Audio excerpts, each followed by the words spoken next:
Hello guys welcome to our channel Nepal online स्कुलमा तपाईँहरूलाई स्वागत छ। अब हामीले चाहिँ कन्ज्युमर हेल्थ एन्ड कम्युनिटी हेल्थको बारेमा डिस्कस गर्दै आएका छौँ र यो चाहिँ पार्ट 2 भिडियो हो है।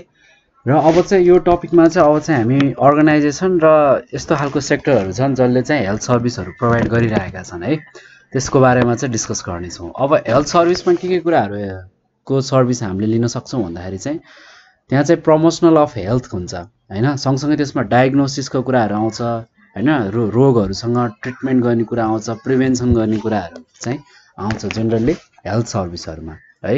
यो चाहिँ एउटा के हो, की जस्तो हो, इसेन्सियल की भन्न सक्छौँ हैन हाम्रो हेल्दी लाइफस्टाइलको लागि। र यसमा के कुराहरू इन्क्लुड हुन्छ भन्दाखेरि यसको बिहेभियर हैन, रिसोर्सेसहरू हुन्छ, त्यसैगरी नन पर्सनल हेल्थ सर्भिसहरू चाहिँ इन्क्लुड हुने भयो हैन त। त्यसैगरी गभर्नमेन्टले चाहिँ एउटा एकदमै हरेक नेसनको गभर्नमेन्टले, हाम्रो देशको मात्रै कुरा नगरौँ, हरेक देशको गभर्नमेन्टले के गरेको हुन्छ, एउटा हेल्दी सिटिजन बनाउनको लागि चाहिँ धेरैवटा इम्पोर्टेन्ट रोलहरू चाहिँ प्ले गरिरहेको हुन्छ।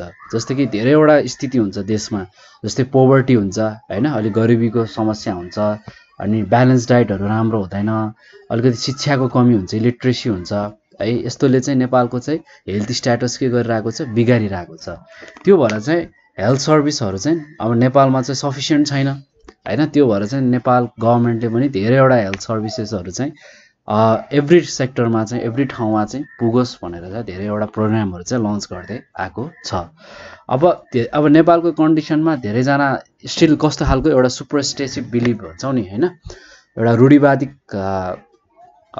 एउटा के भन्छ, रूढिवादिक सिभिलाइजेसन, एउटा सभ्यता, एउटा जुन एउटा सोसल प्र्याक्टिस छ, त्यसमा चाहिँ धेरैजनाले चाहिँ आफ्नो रोगहरू चाहिँ केयर गर्ने प्रोसेसमा हुनुहुन्छ, जस्तो कि धामी झाँक्रीहरू।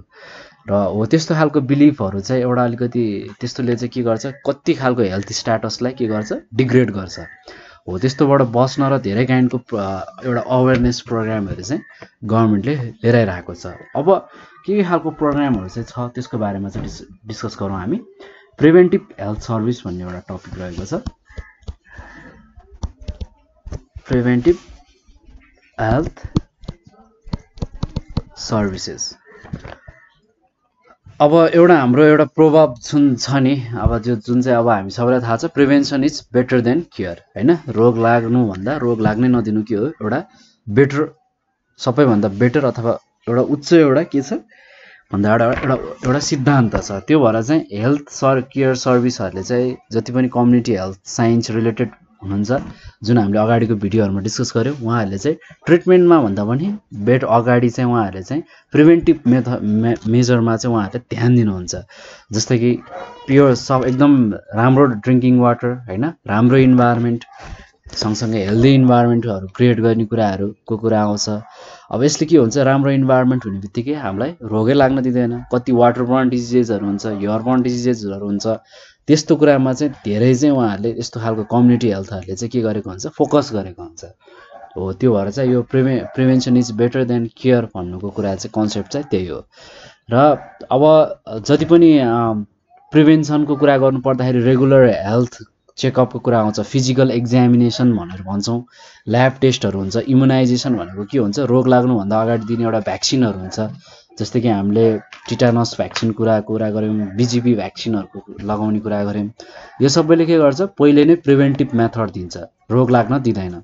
र डायग्नोस्टिक सेन्टर्सले help your doctor understand your symptoms or diagnosis illness. अब डायग्नोस्टिक सेन्टरहरू छ जसले चाहिँ डक्टरलाई के गर्छ, यस्तो खालको सिम्टम्सलाई अन्डरस्ट्यान्ड बुझ्नलाई मद्दत पुऱ्याउँछ, र त्यही अनुसार चाहिँ डक्टरले आफ्नो पेसेन्ट्सको एक्जामिन गरिरहेको हुन्छ। र these are the preventive measure to be safe from the various kind of disease अथवा इलनेसमा है। र यो एकदमै बेटर छ, राम्रो कुरा हो, डिजिजेसबाट रोगहरूबाट बस्नु हैन, अथवा मेडिकल एसिस्टेन्टहरू खोजेर बस्नुभन्दा त रोगबाट बस्नु एकदम राम्रो कुरा हो। त्यो भएपछि मेडिकल एसिस्टेन्ट चाहिएन। र प्रिभेन्टिभ हेल्थ सर्भिसमा के कुराहरू चाहियो अरे, रेगुलर भिजिट हुनु पर्यो हेल्थ केयर अर्गनाइजेसनहरूमा। त्यसै गरी preventive health help us to find the potential health diseases that may occur. अब जति पनि रोगहरू लागेको हुन्छ, त्यसै गरी प्रिभेन्टिभ हेल्थले के गर्छ, हामीलाई रोगबाट लाग्न नदिन सँगसँगै मेडिकल एसिस्टेन्टको सपोर्टबाट हामीलाई हाम्रो डिजिजेसहरू लागेको छ भने पनि केयर गर्न एकदम मद्दत पुर्याइरहेको हुन्छ। अब कुनै खालका जति पनि सर्भिसेसहरू छ नेपालमा चाहिँ नेपाल गभर्मेन्टले चाहिँ लिएर आएको छ त्यस्तो खालको सर्भिसेस प्लानिङहरूको कुरा गरौँ। एउटा भनेको चाहिँ फ्यामिली प्लानिङ र म्याट्रनल सँगसँगै चाइल्ड हेल्थ प्रोग्रामको कुरा आउँछ। अर्को हामीले सेफ मदरहुड प्रोग्राम भन्यौँ, अगाडिको भिडियोमा मात्रै हामीले त्यो कुराहरू डिस्कस गरेको छौँ, एकचोटि त्यो हेर्नुहोस् हेर्नु भएको छैन भने। त्यसै गरी इम्युनाइजेसन प्रोग्रामलाई एक्सप्यान्ड गर्ने त्यो प्रोग्राम पनि नेपाल गभर्मेन्टले ल्याएको छ। त्यसै गरी नेपालमा ट्युबरक्लोसिसको कन्ट्रोल प्रोग्राम, कुनै बेला चाहिँ ट्युबरक्लोसिसको पेसेन्टहरू एकदमै हाई हुन्थ्यो है, त्यसलाई कन्ट्रोल गर्ने पनि प्रोग्रामहरू चाहिँ लिएर आएको छ। त्यसै गरी स्पेसली तराई रिजनतिर जस्तै कि मलेरिया र कालाजार जस्तो रोगहरूको कन्ट्रोल प्रोग्रामहरू छ। त्यसै गरी प्रिभेन्टिभ एड्सहरू छ। त्यसै गरी कन्ट्रोल जति पनि महामारीबाट निम्त्याउने कम्युनिकेबल डिजिजेसहरू छ, जस्तै कि जाजरकोट जस्तो अलिकति रुरल एरियामा बढी के को समस्या हुन्छ, झाडापखालाहरूको समस्या छ, त्यसलाई कन्ट्रोल गर्न पनि नेपाल गभर्मेन्टले प्रोग्रामहरू लिएर आएको छ। त्यसै गरी initiation of prevention of non communicable diseases, जति पनि नन कम्युनिकेबल डिजिजेसहरू चाहिँ अब इजिली नसर्ने जस्तै कि एचआइभी हेपाटाइटिस बीहरू होइन, यस्तो खालको रोगबाट चाहिँ कसरी बस्न सकिन्छ भन्ने प्रोग्रामहरू लिएर आएको छ। त्यसै गरी initiation of primary health services in urban slum, अब जति पनि सिटी एरियाको स्लम एरियाहरू छ त्यसमा पनि प्राइमेरी हेल्थ सर्भिसको बारेमा आइडियाहरू नलेज प्रोग्रामहरू चाहिँ गभर्मेन्टले इस्टाब्लिस गर्दै आएको छ। अर्को रहेको छ सेकेन्डमा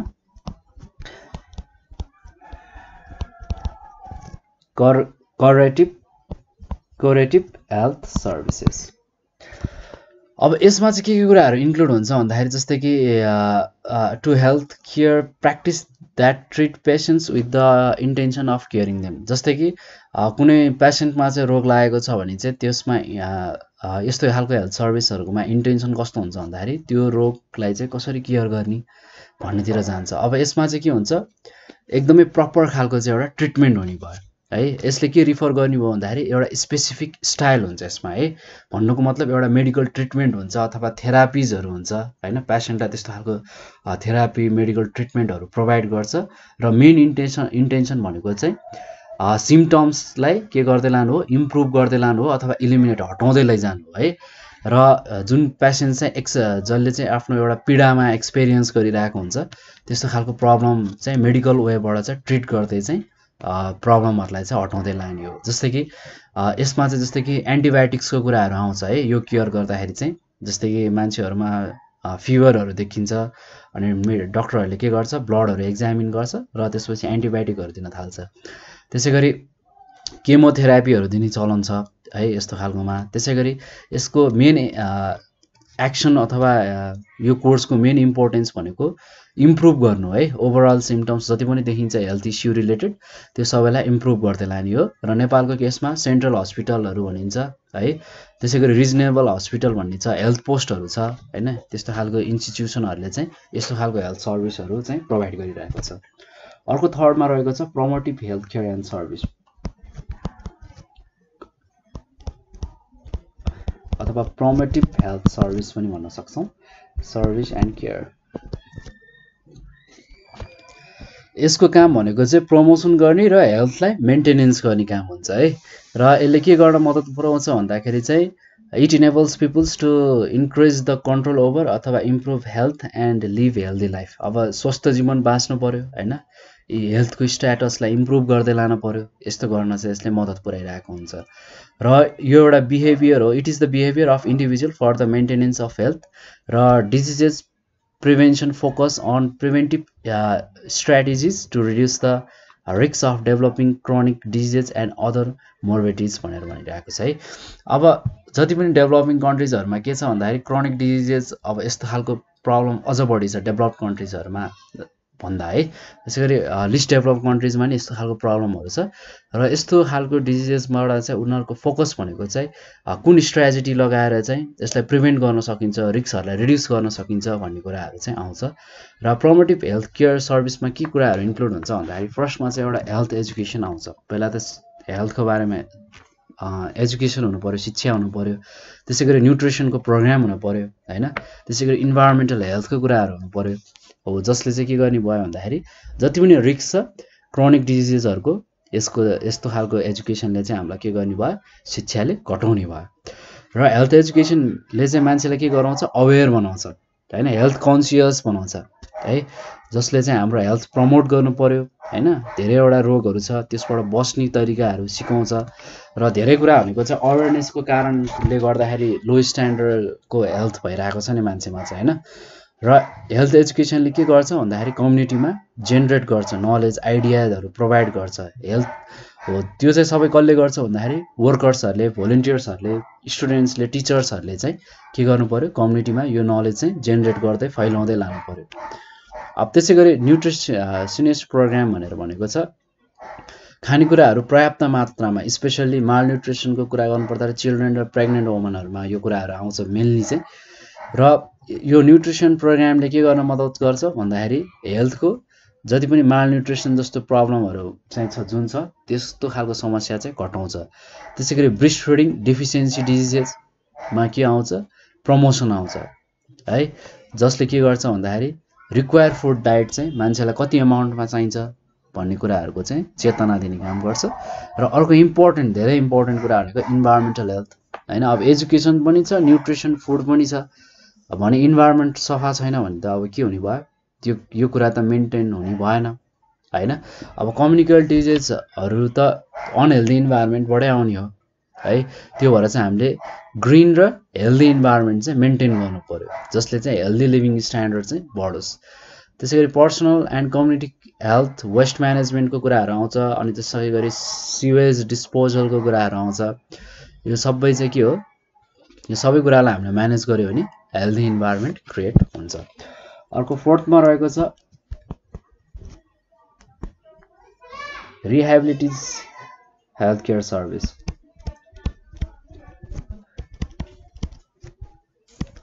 rehabilitative health service and care, यस्तो खालको हेल्थ सर्भिसमा के कुराहरू इन्क्लुड हुन्छ भन्दाखेरि यो चाहिँ एउटा एडजस्टमेन्ट अनुसार अथवा रिक्वायरमेन्ट अनुसारको कुरा हो। किन भन्दाखेरि यसमा चाहिँ एउटा ट्रेनिङहरू प्रोभाइड गर्ने काम हुन्छ, स्किलहरू हैन, नलेजहरू प्रोभाइड गर्ने काम हुन्छ हैन हेल्थ रिलेटेड इस्युमा। र यसमा चाहिँ इफेक्टिभ काउन्सिलिङ दिइन्छ क्या है, चिल्ड्रेनलाई अथवा इन्डिभिजुअललाई अथवा कुनै पनि कपललाई अथवा फ्यामिलीलाई चाहिँ एउटा के दिने काम गरिन्छ, इफेक्टिभ टाइपको चाहिँ काउन्सिलिङ दिइन्छ। र health care services that helps person get back or improve skills and functioning for daily life that has been lost or impaired because a person was sick, hurt or disabled भनेर भनिरहेको छ। जस्तै कि अब chronic डिजिजेसहरू छ, AIDS जस्तो हैन, leprosy जस्तो हैन, त्यसै गरी मेन्टल र फिजिकल्ली एडिक्टेड पिपल हुन्छन्, के अरे प्रब्लम भएको पिपलहरू हुन्छन्, त्यसै गरी ड्रग एडिक्टहरू हुन्छन्। यिनीहरूलाई चाहिँ आइडेन्टिफाइड गर्ने हैन, तिनीहरूलाई एसिस्ट गर्ने, डायग्नोज गर्ने, काउन्सिलिङ दिने र उनीहरूलाई चाहिँ नर्मल लाइफमा ब्याक गर्ने है। अब रिहेबिलिटिज भन्ने बित्तिकै चाहिँ ड्रग एडिक्ट मात्रै चाहिँ हामीले बुझ्नु भएन, अरू क्रोनिक रोग लागेको छ भने पनि त्यसलाई पनि के चाहियो, रिहेबिलिटेटिभ सेन्टर्सहरू चाहियो है। त्यसै गरी मेन्टल्ली र फिजिकल्ली इन्क्यापेबल पिपलहरूलाई पनि के चाहियो, रिहेबिलिटेटिभ सेन्टर्सहरू चाहियो हैन। र ड्रग एडिक्ट्सलाई चाहिँ चाहिन्छ नै भन्ने त त्यो त हामीलाई थाहा नै छ है। र this service required long term के हो, यो सर्भिसलाई चाहिँ अब कस्तो हुन्छ भने अलिकति लामो समयसम्म चाहिँ उहाँहरूलाई केयर गर्नुपर्ने हुन्छ। र पेसेन्ट आफै नै चाहिँ रिहेबिलिटेसन सेन्टर अथवा एउटा हस्पिटलमा अथवा कुनै पनि एउटा हेल्थ सेन्टरमा रेगुलरली के हुनु पर्यो, मोनिटर हुनु पर्यो अथवा ऊ त्यो त्यही ठाउँमा बस्नु पर्यो र त्यहाँको चाहिँ त्यहाँबाट चाहिँ उसले के लिनु पर्यो, नलेजहरू लिनु पर्यो, आइडियाजहरू लिनु पर्यो र आफ्नो नर्मल लाइफ चाहिँ इजिली चलाउन सक्नु पर्यो। अब यति नै कुराहरू हो, यो चाहिँ मेजर कुराहरू हो जुन चाहिँ अर्गनाइजेसनहरू चाहिँ अथवा एउटा सेक्टर भनौँ, हेल्थ सर्भिसका सेक्टरहरू चाहिँ नेपालमा चाहिँ एउटा इफेक्टिभ ढङ्गबाट चाहिँ नेपालमा अहिलेको रिसेन्ट नेपालमा चाहिँ चलिरहेको छ। अब अलिकति कुरा गरौँ कम्प्यारिजन अफ हेल्थ सर्भिस हैन, जस्तै कि पास्टमा कस्तो छ र प्रेजेन्ट कन्टेक्स्टमा कस्तो छ है, त्यस्तोलाई चाहिँ कम्पेयर गरेर चाहिँ अलिकति हामी स्टडी गरौँ। अब पहिलाको कन्टेक्स्टमा हेर्ने हो भने त धेरै नै प्रोग्रेस भएको देखिन्छ हैन, हेल्थ सर्भिसहरू एभाइलेबल छ, फेसिलिटेड छ प्रेजेन्ट स्टेटमा। अब हुन त अब स्टिल रुरल एरियामा त अझै इजिली त्यो कुराहरू फेसिलिटेड त छैन हैन, सिटी एरिया अथवा अर्बन एरियाहरूमा मात्रै हो। र ग्लोबल्ली इन्भेन्टेड हेल्थ फेसिलिटिजहरू चाहिँ धेरै मान्छेलाई चाहिँ के छ अहिले एभाइलेबल भइसक्यो नेपालमा पनि है। धेरैवटा मेडिसिनहरू डिस्कभर भइसक्यो। सँगसँगै एटलिस्ट भन्नु पर्दाखेरि कन्डिसन अफ डाइङ छ नि, जुन चाहिँ बेसिक हेल्थ सर्भिस पाएर चाहिँ मान्छेहरू के हुनु परेको थियो, डेथ स्टेटमा पुगेको थियो। तर त्यस्तो चाहिँ कन्डिसन चाहिँ अहिले छैन, एकदम कम छ हैन। र अर्को कुरा भनेको चाहिँ पास्ट केसमा चाहिँ के थियो भन्दाखेरि थोरै मान्छे थियो र इन्भाइरोमेन्टल कस्तो थियो, पोल्युसन फ्री अथवा सफा थियो हैन। र हेल्थ स्ट्याटस धेरै मान्छेको के थियो, राम्रै थियो। फ्रेस वाटरहरू थियो, फ्रेस फुड थियो, हाइजेनिक फुडहरू थियो र पिपुलहरू चाहिँ आयुर्वेदिक मेडिसिनमा धेरै डिपेन्ड हुन्थ्यो र ट्रेडिसनल हिलर्स भनौँ न, ट्रेडिसनल हिलर्सहरूमा चाहिँ डिपेन्ड हुनुपर्थ्यो, जस्तै कि धामी झाँक्रीहरूमा हैन। र यो चाहिँ नेपाल सँगसँगै साउथ एसियन कन्ट्रीमा यस्तो कुराहरू चाहिँ पपुलर थियो। तर प्रेजेन्ट डेजमा के भइरहेछ, हेल्थ कम्प्लिकेसन्सहरू चाहिँ के भइरहेछ, ग्रो भइरहेको छ। धेरै नम्बर अफ पिपुलहरू चाहिँ धेरैवटा रोगहरूबाट चाहिँ के हुनु परेको छ, पीडित हुनु परेको छ। यसको मेन कज भनेको चाहिँ इन्भाइरोमेन्टल रिलेटेड डिजिजहरू नै छ। यो धेरै ग्रो भएको छ र हेल्थ फेसिलिटीहरू पनि ग्रो भएको छ। र अब अलि रिमोट एरियालाई छोडौँ, त्यो चाहिँ त्यसरी ग्रो हुन सकेको छैन। र मेजोरिटी अफ पिपुलहरू चाहिँ केमा सफर छन्, पोभर्टी र इलेक्ट्रिसिटीमा सफर छन् हैन। र त्यहाँ चाहिँ के छ, उनीहरूसँग चाहिँ एकदमै पोर आइडिया छ, अलिकति विक कम, त्यति आइडिया छैन उनीहरूमा चाहिँ। जस्तै कि स्यानिटेसनलाई लिएर, न्युट्रिसनलाई लिएर, हेल्थलाई लिएर है। त्यही भएर चाहिँ नेपालमा के छ, हाई इन्फेन्ट डेथ रेट छ, म्याटर्नल डेथ रेट छ, चाइल्ड डेथ रेट हाई छ। त्यसै गरी धेरै बच्चाहरू चाहिँ पोलियो जस्तो रोग हैन, ट्युबरक्लोसिस, डायरियाबाटै के हुनु परेको थियो, आफ्नो लाइफ चाहिँ उनीहरूले चाहिँ उनीहरूको लाइफ चाहिँ उनीहरू डेथ स्टेजमा चाहिँ पुगेका थिए। धेरैजना मान्छेहरू चाहिँ मरिरहेका थिए यस्तो खालको एउटा सिम्पल खालको प्राइमेरी हेल्थ सर्भिसहरू नपाउनाले पनि है। अब यस्तो खालको प्रब्लमहरू चाहिँ अब अहिले चाहिँ कम छन चाहिँ, त्यही पनि अलिकति रिमोट एरियामा चाहिँ स्टिल यसको प्रब्लम छ हाम्रो नेपालको कुरा गर्नुपर्दा। यो चाहिँ भयो पास्ट र प्रेजेन्टको हल्का कम्पेरिजनको कुरा हो है। अब फेरि अलिकति जाउँ हेल्थ सर्भिसेस नेपालमा चाहिँ कतिको एभाइलेबल छ भन्ने कुराहरू। Available health services in Nepal.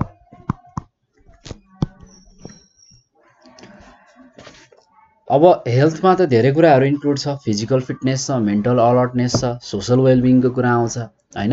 यो एउटा के हो, इम्पोर्टेन्ट इन्फ्रास्ट्रक्चर जस्तै हो डेभलपमेन्टको लागि है।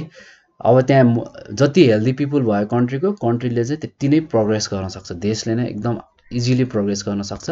र हेल्दी रहनको लागि चाहिँ हाम्रो मेन कुरा भनेको, हामीले गर्दै आएको कुरा भनेको के छ, ब्यालेन्स डाइट हुनु पर्यो, प्रपर एजुकेसन हुनु पर्यो हैन, सँगसँगै प्रपर एक्सर्साइज हुनु पर्यो, त्यो बारेमा आइडिया हुनु पर्यो।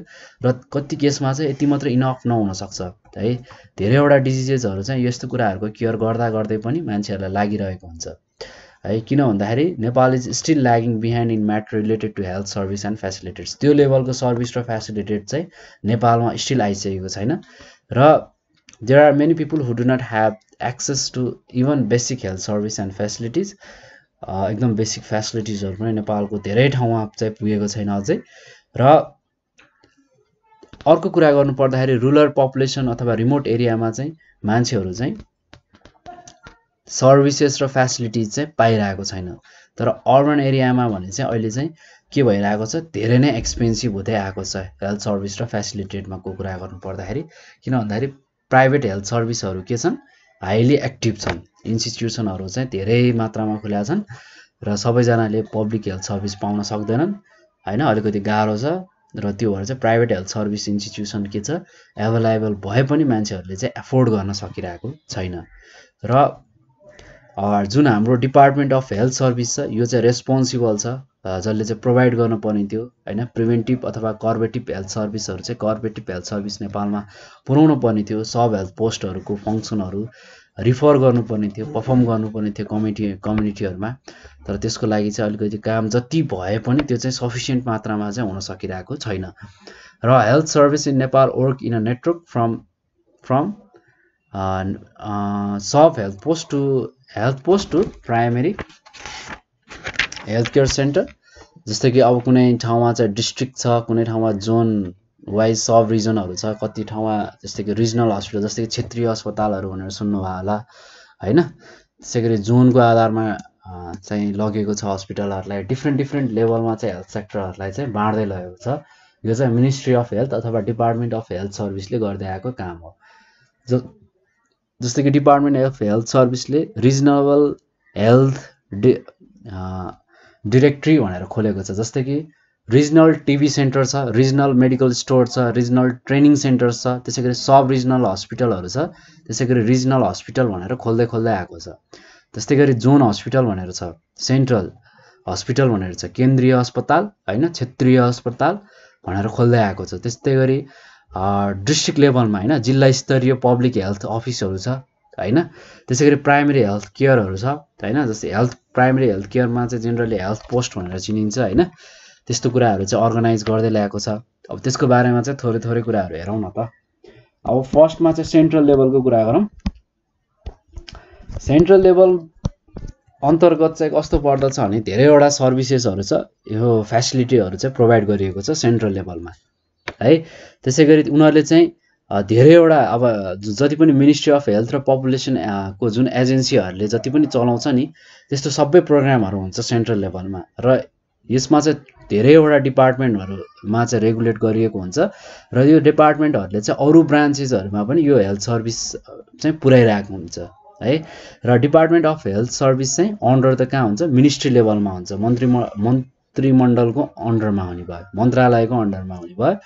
र यो सेन्ट्रल लेभलले नै के गर्ने भयो चाहिँ अरूलाई पनि के गर्ने भयो, चलाउने भयो है। जस्तै कि काठमाडौँ रिजन अलिकति यो चाहिँ धेरै चाहिँ सिटी एरियामा चाहिँ धेरै पाइन्छ होइन। अब सेन्ट्रल लेभल भन्ने बित्तिकै त्यही नै हो। जस्तै कि वीर हस्पिटल होइन, जस्तै कि वीर हस्पिटल के हो सबै एरियाको काम गर्छ त्यसले होइन, हरेक लेभल हेर्छ। त्यसै गरी कान्ति बाल हस्पिटल स्पेसल्ली फर यो चाहिँ बच्चाहरूको लागि अन्डर द एज अफ 16 को लागि चाहिँ काम गर्छ, यो पनि काठमाडौँमा छ। त्यसै गरी मेन्टल हस्पिटल जुन ललितपुर जिल्लामा छ होइन, मानसिक अस्पतालहरू। त्यसै गरी परोपकार म्याटर्निटी एन्ड वुमन हस्पिटल भन्ने छ। त्यसै गरी शहीद गङ्गालाल नेसनल हेल्थ केयर छ होइन, जुन गङ्गालालमा छ त्यो ठाउँ जुन काठमाडौँमै पर्छ। त्यसै गरी पाटन हस्पिटल भयो ललितपुर जिल्लामा पर्छ होइन। र बिपी कोइराला क्यान्सर हस्पिटल जुन चाहिँ चितवनमा छ। अर्को चाहिँ BP Koirala institute of health service भन्ने छ जुन धरानमा रहेको छ है। यो सबै के हो, सेन्ट्रल लेभलको हस्पिटलहरू हो। यसको की रेस्पोन्सिबिलिटिज भनेको यसले चाहिँ के प्रोभाइड गर्छ, हामीलाई कर्बेटिभ हेल्थ सर्भिस प्रोभाइड गर्छ पेसेन्टलाई है। र यसले चाहिँ जति पनि कम्प्लेक्स टाइपको हेल्थ सर्भिस हुन्छ जस्तो कि मेजर सर्जरी अपरेसनहरू पनि यसले प्रोभाइड गर्छ। त्यसै गरी यसले चाहिँ सफिस्टिकेटेड हेल्थ सर्भिसहरूलाई पनि मोडर्न इक्विपमेन्टहरू युज गरेर जस्तै कि इसिजी सिटी स्क्यानहरू सुन्छौँ नि होइन, त्यस्तो खालको पनि यसले के गर्छ, सोलुसन दिने काम गरिरहेको हुन्छ।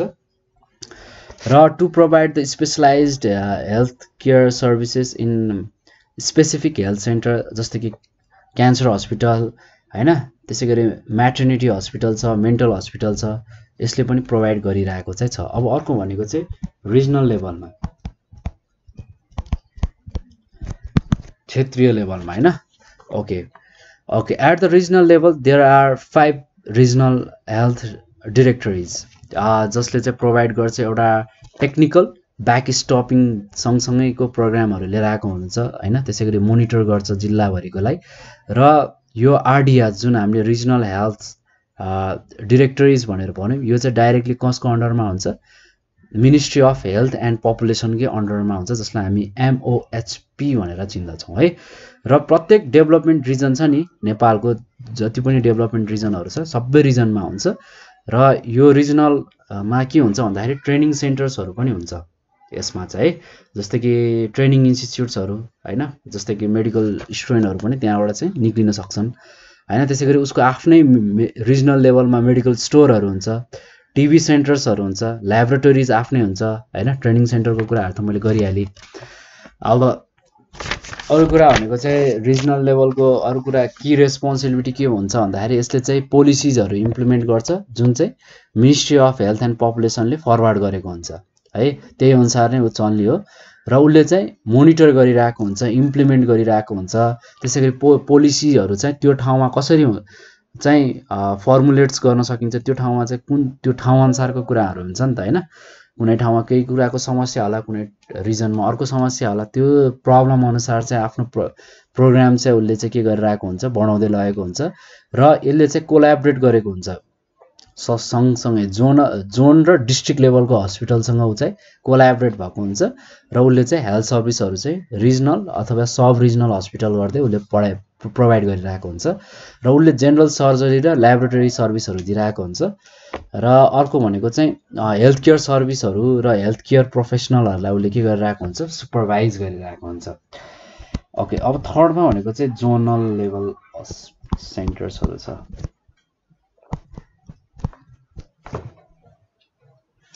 जोनल लेभलमा के हुन्छ भन्दाखेरि चाहिँ 10 वटा जोनल लेभलको चाहिँ हस्पिटलहरू छ। यो चाहिँ अन्डर रिजनल हेल्थ डिरेक्टरिजमै पर्छ नेपालको र यसमा चाहिँ आयुर्वेदिक हस्पिटल र आयुर्वेदिक डक्टरहरू पनि यही जोनल लेभलको नेपालमै राखेको छ। यसको की रेस्पोन्सिबिलिटी भनेको नेसेसरी र स्पेसलाइज्ड हेल्थ सर्भिस प्रोभाइड गर्ने हो र पेसेन्टलाई चाहिँ हाई लेभलको रिक्वायरमेन्ट हुनसक्छ नि त पेसेन्ट अनुसार, त्यही अनुसार चाहिँ पेसेन्टलाई रिफर गर्छ र यसले चाहिँ प्रमोट गरी काम गरिरहेको हुन्छ। जति पनि हेल्थ केयर क्वालिटीमा जति पनि इम्प्रुभमेन्टहरू ल्याउनु पर्ने हुन्छ त्यसलाई प्रमोट गर्छ यसले र यसले चाहिँ to work and implant the policies and programme adapted by the department of health service भनेर भनेको छ र यस्तो हस्पिटलमा चाहिँ 50 देखि 200 वटासम्म बेड हुन्छ डिपेन्डिङ अपन हस्पिटल टाइप्स र नेपालमा चाहिँ 10 वटा जोनल हस्पिटल्सहरू रहेको छ। अर्को भनेको चाहिँ फोर्थमा डिस्ट्रिक्ट लेभल, जिल्ला स्तरीय नै एउटा लगेको प्रोग्राम छ डिस्ट्रिक्ट लेभल भनेर भनिन्छ है।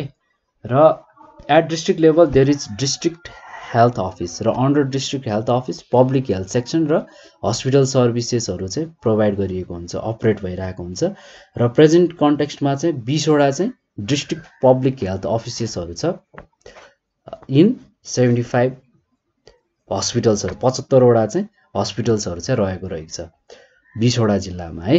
र की रेस्पोन्सिबिलिटी भनेको चाहिँ यिनीहरूको इम्प्लिमेन्ट गर्ने हो हेल्थ पोलिसिजहरू जुन चाहिँ सेन्ट्रल र रिजनल लेभलबाट आएको हुन्छ, उनीहरूलाई जुन इन्स्ट्रक्सन दिएको हुन्छ र सुपरभाइज गर्ने हो हेल्थ केयर सर्भिस र हेल्थ केयर प्रोफेसनल्सहरूलाई र organise public health initiative seminars र ट्रेनिङहरू पनि प्रोभाइड गर्छ र यसले कन्ट्रोल गर्छ, म्यानेज गर्ने काम गरिरहेको हुन्छ। प्रब्लमहरू केमा आएको छ जस्तै कि नेचुरल डिजास्टर, त्यसै गरी महामारी जस्तो समस्याहरूबाट आउँदाखेरि पनि यो डिस्ट्रिक्ट लेभलले नै के गर्ने हो, म्यानेज गर्ने हो र यसले जेनरल मेडिसिनल केयर सर्भिसहरू दिन्छ। त्यसै गरी यसले चाहिँ जस्तै कि इन्डोर प्रोग्रामहरू पनि दिइरहेको हुन्छ जस्तै कि ओपिडी, इमर्जेन्सी एक्सरे सर्भिसहरू पनि दिइरहेको हुन्छ पेसेन्ट्सलाई। अर्को रहेको छ इलेक्ट्रल कन्स्टिट्युसनल लेभल भन्ने है, त्यसको बारेमा हेरौँ।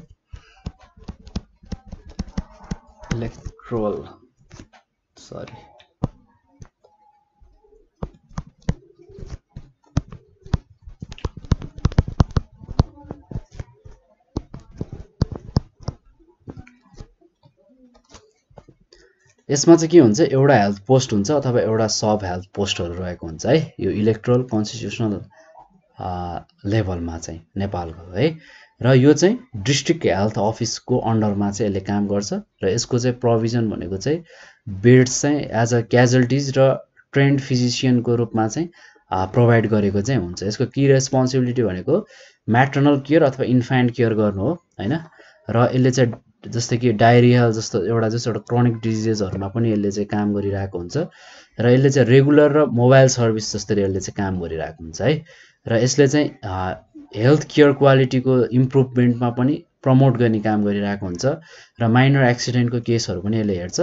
सँगसँगै यसले चाहिँ धेरैवटा प्रोग्रामहरू कन्डक्ट गर्छ जस्तै कि फ्यामिली प्लानिङको प्रोग्रामहरू हुन्छ नि, त्यस्तो खालको प्रोग्रामहरू कन्डक्ट गर्छ र यसले चाहिँ केयर गर्ने भनेको पेसेन्ट्सलाई जस्तै कि सब हेल्थ पोस्टहरूले रिफर गरेको पेसेन्टलाई पनि यसले केयर गर्ने काम गरेको हुन्छ। अर्को भनेको चाहिँ नेपालमा अझ अर्को लेभलको हेल्थ केयर सेन्टर छ जसलाई हामी इलाका लेभल भनेर भन्छौँ।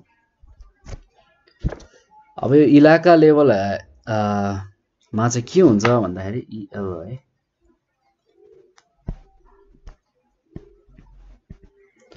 इलाका level health post are operate, यो पनि अपरेट गरेको हुन्छ जस्तै कि अलिकति इलेक्ट्रोनल कन्स्टिट्युसनल लेभलबाट अपरेट गरेको हुन्छ, कुनैले चाहिँ डिस्ट्रिक्ट लेभलले अपरेट गरिरहेको हुन्छ र यसमा चाहिँ के हुनुपर्छ एटलिस्ट 6 हेल्थ पोस्ट हुनुपर्छ।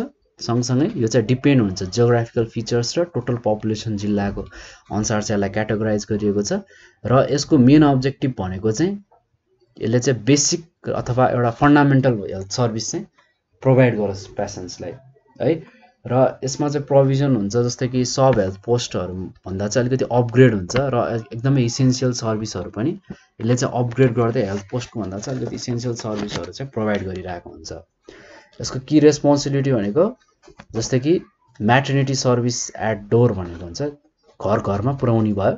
त्यसै गरी क्याम्प रिलेटेड जस्तै कि फ्यामिली प्लानिङ, हाइट ट्रिटमेन्टको र अरू धेरै खालको प्रोग्रामहरू हुन्छ नि, यो यिनीहरूले नै कन्डक्ट गर्ने हो। त्यसै गरी यसले बेसिक हेल्थ सर्भिसहरू प्रोभाइड गर्छ, स्कुलहरूमा पनि एजुकेसनको कुराहरू दिने काम गरिरहेको हुन्छ। सँगसँगै यसले चाहिँ अरू हेल्थ सर्भिसेस प्रोभाइड गर्छ जस्तै कि माइनर कट बर्नहरू हुँदाखेरि होइन सानोतिनो घाउहरूलाई पनि केयर गर्छ र प्रिभेन्टिभ हेल्थ केयर सर्भिसहरू प्रोभाइड गरिरहेको हुन्छ। त्यसै गरी अर्को चाहिँ भिलेज लेभलमा पनि काम हुन्छ है। 7 मा भेरी लास्ट भनेको चाहिँ गाउँ स्तरमा चाहिँ दिएको एउटा प्रोग्राम छ जसलाई भिलेज लेभल भनेर भनिन्छ। Sub health post are operated at this level र प्रत्येक रुरल म्युनिसिपालिटी छ नि नेपालमा है, त्यसमा चाहिँ के हुनुपर्छ एटलिस्ट 1 सब हेल्थ पोस्ट हुनुपर्छ, प्रत्येक म्युनिसिपालिटीमा हुन्छ र यो चाहिँ गाउँघरतिरको कुरा हो। त्यसै गरी गाउँपालिका भनिन्छ त्यहाँ पनि हुन्छ नि अहिले र sub health post work under the health पोस्टको अन्डरमा चाहिँ उसले काम गरिरहेको हुन्छ। यसको की रेस्पोन्सिबिलिटी भनेको चाहिँ एकदमै मेन कुरा भनेको चाहिँ अवेरनेस दिने होइन, मान्छेहरूलाई इन्करेज गर्ने, सँगसँगै प्राइमेरी हेल्थ केयरहरू दिने होइन, ओके यस्तो कुराहरू हो। र नन गभर्मेन्ट अर्गनाइजेसनहरूले चाहिँ प्रमोट गरिरहेको हुन्छ यस्तो हेल्थ केयरहरूलाई। ओके अब नेपालको कुरा गर्नु पर्दाखेरि अहिले 2014-15 को डाटा मसँग छ यहाँ अहिले, म त्यसको अनुसार कुरा गर्छु। हस्पिटल्स चाहिँ नेपालमा चाहिँ लगभग हस्पिटल्सहरू 102 वटा रहेको छ। त्यसै गरी प्राइमेरी हेल्थ सेन्टरहरू 201 वटा छ भने हेल्थ पोस्टहरू चाहिँ 3808 वटा छ है। र सब हेल्थ पोस्टहरूलाई चाहिँ अहिले चाहिँ सबै हेल्थ पोस्टमा डेभलप गरिएको छ है नेपालमा। सब हेल्थ पोस्ट चाहिँ जेनरली अब ठाउँ अनुसार कतै कतै अझै होला होइन, त्यहाँको एउटा जियोग्राफिकल कन्डिसन अनुसार होइन, पपुलेसनको एउटा भ्यालुलाई हेरेर चाहिँ दिएको होला अझै कति ठाउँमा। तर सब हेल्थ पोस्ट चाहिँ अलिकति पुरानो स्टेजमा जाने हुन्छ, 2055 वटा थियो र अहिले रिसेन्टली चाहिँ नेपालमा चाहिँ सबै सब हेल्थ पोस्टलाई चाहिँ हेल्थ पोस्टमा डेभलप गरिसकेको छ। र हस्पिटल बेड्सको कुरा गर्नु पर्दाखेरि चाहिँ अहिलेसम्म चाहिँ 6353 वटा चाहिँ हस्पिटल्स बेडहरू चाहिँ एभाइलेबल छ। यो चाहिँ मिनिस्ट्री अफ हेल्थ एन्ड पपुलेसनको एउटा डाटा हो। ओके अब चाहिँ हामीले अब सब हेल्थ पोस्ट र हेल्थ पोस्टको बारेमा चाहिँ अलिकति कुरा गरौँ है। र यो कुरा चाहिँ हामी यसो गरौँ न त, यो सब हेल्थ पोस्ट र हेल्थ पोस्टको बारेमा चाहिँ हामी नेक्स्ट भिडियोमा डिस्कस गरौँ ल है। र अब तपाईँहरूलाई अहिलेसम्म पढेको कुराहरूमा चाहिँ के कन्फ्युजन डाउट छ भने प्लिज भन्नुहोस्, र कुनै पनि स्पेसल टपिकमा चाहिँ अलिकति डिटेलमा जान्न मन लागेर भिडियोहरू चाहिएको छ भने पनि भन्नु होला, कमेन्ट गर्नुहोस् अथवा डिस्क्रिप्सनमा नम्बर छ त्यहाँबाट पनि कन्ट्याक्ट गर्न सक्नुहुन्छ। र यति भन्दै आजको भिडियोबाट म बिदा हुन चाहन्छु। Bye bye guys, see you next video.